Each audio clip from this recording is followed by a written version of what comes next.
श्री गणेशाय नमः। राधे राधे दोस्तों, आप सभी का मेरे चैनल वत कथा एस्ट्रोलॉजर में स्वागत है। दोस्तों, आज की वीडियो में बताने वाली हूँ गर्भवती महिला में वो खास सटीक लक्षण कौन से होते हैं जिससे कि आप पता कर सकते हैं कि आपके घर में आने वाली जो संतान है वो एक लड़का है। दोस्तों, आज की वीडियो में आपको अपना पर्सनल एक्सपीरियंस शेयर करने वाली हूँ क्योंकि मेरे भी 2 बेबी बॉय हैं और दोनों के टाइम पर जो सेम सिम्टम्स मुझ में थे वही आपके साथ शेयर करने वाली हूँ। सबसे पहला लक्षण है दोस्तों, मुझे देखिए प्रेगनेंसी के दौरान, दोनों ही प्रेगनेंसी के दौरान मुझे गूँथे हुए आटे से और रोटियों से बहुत ज़्यादा स्मेल आती थी। मतलब ये इतनी ज़्यादा स्मेल आती थी कि मैं आटा गूँधना तो दूर, मैं रोटी तक मतलब मैंने नहीं खाई होगी 1 महीना। तो बहुत ज़्यादा मुझे रोटियों की स्मेल आती थी और गूँथे हुए आटे से। दूसरा लक्षण है दोस्तों, बहुत ज़्यादा पूरी प्रेगनेंसी के दौरान ये सिम्टम्स मुझ में रहा है और दोनों प्रेगनेंसी के टाइम पर रहा है, वो है एसिडिटी की प्रॉब्लम होना। यानी सीने में बहुत ज़्यादा तेजाब बनता था, कोई भी चीज़ खाती थी तो मतलब बहुत ज़्यादा मतलब मुझे तेजाब बनता था और हमेशा मैं इनो रखती थी अपने पास। और मेरी सांस भी बहुत ज़्यादा फूलती थी, हाँफती थी, थोड़ा बहुत भी मुझे जैसे चलना फिरना होता था मतलब बहुत ज़्यादा मेरी सांस फूलती थी क्योंकि मेरा वेट बहुत ज़्यादा था। मेरी जो टम्मी है वो बहुत ज़्यादा बाहर दिखाई देती थी और दोनों प्रेगनेंसी के टाइम पर ये लक्षण मतलब दोनों के टाइम पर ही थे मुझ में।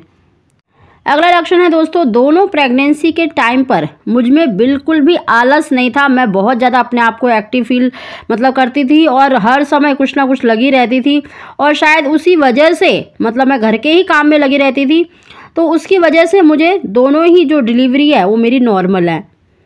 अगला लक्षण है दोस्तों, दोनों के टाइम पर ही जो बच्चे की जो मूवमेंट होती है वो मुझे लेट फील हुई थी। कम से कम 5वें महीने में मुझे दोनों की मूवमेंट फील हुई थी। बच्चे की जो फीलिंग है, उसकी जो मूवमेंट है वो अधिकतर मुझे नाभि से नीचे वाले हिस्से में मतलब महसूस होती थी। राइट की तरफ, लेफ्ट की तरफ कई बारी मतलब महसूस होती थी, लेकिन 6-7वें महीने से ज़्यादातर मुझे उसकी जो फीलिंग है वो मतलब नाभि के नीचे वाले हिस्से में फील होती थी। अगला लक्षण है दोस्तों, देखिए एक के टाइम पर मुझे मतलब सिर में बहुत ज़्यादा दर्द रहता था, हेडेक की बहुत ज़्यादा दिक्कत होती थी। और एक प्रेगनेंसी के दौरान मुझे जो फर्स्ट प्रेगनेंसी थी उसमें मुझे मतलब बैक पेन यानी कमर में बहुत ज़्यादा दर्द होता था और ये दोनों पेन मुझे दोनों ही टाइम पर मतलब डिलीवरी तक रहे हैं। बहुत ज़्यादा मुझे मतलब हेडेक की प्रॉब्लम रहती थी पूरी प्रेगनेंसी के दौरान। एक बहुत ही सटीक लक्षण कह सकते हैं आप, क्योंकि मेरी दोनों प्रेगनेंसी के टाइम पर देखी गई थी और वो मेरी ददिया सास ने देखी थी, वो है मेरी नाभि लाइन। दोस्तों, उन्होंने दोनों ही टाइम मुझे बता दिया था कि तुझे लड़का होगा और मेरी जो नाभि लाइन थी वो बिल्कुल सीधी थी, डार्क नहीं थी लेकिन सीधी थी बिल्कुल। नाभि से नीचे वाली जो लाइन होती है वो बिल्कुल सीधी लाइन थी। तो उन्होंने मुझे कह दिया था कि तुझे लड़का होगा और ये बिल्कुल सही लक्षण पाया गया है मेरे अंदर। अगला लक्षण भी बहुत ही सटीक लक्षण है दोस्तों, दोनों प्रेगनेंसी के टाइम पर मुझे बहुत ज़्यादा इस चीज़ की प्रॉब्लम रही है, वो है यूरिन की प्रॉब्लम। यानी बार बार पेशाब आना और बार बार 7वें-8वें महीने से मतलब ये कह लीजिए वाइट डिस्चार्ज ही बहुत ज़्यादा होता था और यूरिन की प्रॉब्लम तो बहुत ज़्यादा होती थी। ऐसा लगता था बस 5-5 मिनट में बस टॉयलेट में ही बैठ जाऊँ, क्योंकि कई बार मेरे घर वाले बोलते थे तू तो बाथरूम में ही बैठ जा। मतलब इतना ज़्यादा मुझे प्रॉब्लम होती थी यूरिन की। तो दोस्तों, ये काफ़ी सारे लक्षण हैं, दोनों प्रेगनेंसी के टाइम पर सेम मतलब सिम्टम्स से।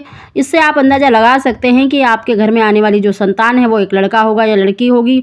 दोस्तों, अगर आपको मेरी जानकारी पसंद आई हो तो इसके लाइक ज़रूर करें और मेरे चैनल को सब्सक्राइब करना ना भूलें। आप सभी को ओम श्री गणेशाय नमः।